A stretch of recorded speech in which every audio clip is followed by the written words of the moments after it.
So the backgrounds and expertise of the supervisory board candidates really is aligned with our strategy and our development status right now. And they'll also bring us additional exposure, we believe, to the US financial markets. One thing we want to bring to the attention of our shareholders is the really exceptional quality of these candidates, which we think is a strong endorsement of NOXXON's programs and is also of benefit to all the other stakeholders around NOXXON.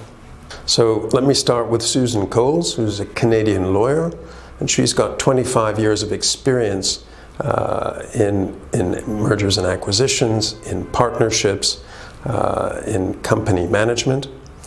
15 of those years are in the life sciences industry. Martina van Voogd is a Dutch national and a very experienced biopharma executive. She has developed 2 commercially successful drugs, which last year sold almost $5 billion.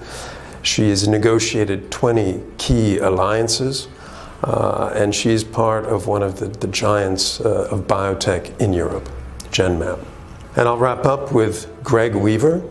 Greg is a very experienced pharma CFO, biotech CFO, I should say. He's raised over $1.5 million over his career. He's been involved in 3 different IPOs, and his experience runs from small startups all the way through listed commercial stage entities. I hope you see that the experience these new potential board members bring is really world-class. They'll help us with strategy, they'll help us with partnering, they'll help us with access to financial markets, and many other things in the years to come.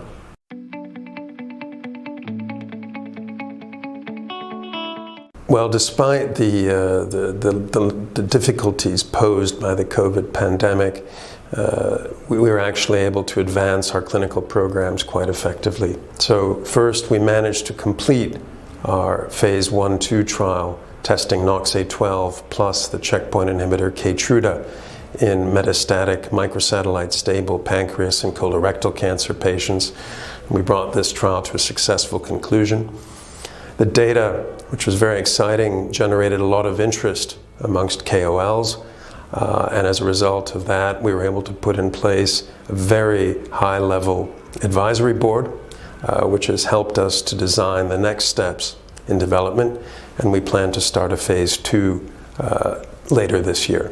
In addition, last year in 2020, we were able to initiate the trial of NOX812 plus radiotherapy in first-line glioblastoma patients who are MGMT unmethylated, so resistant to the chemotherapy that's standard of care, and made excellent progress in bringing this forward.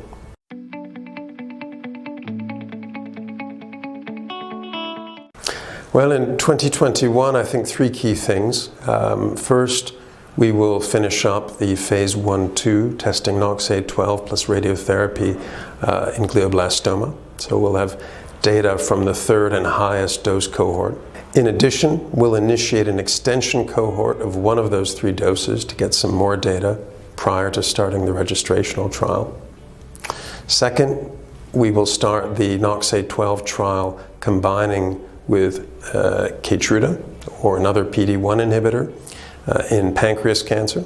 And third, we will get NOX-E36, our second clinical stage asset, back into the clinic to test it against another solid tumor.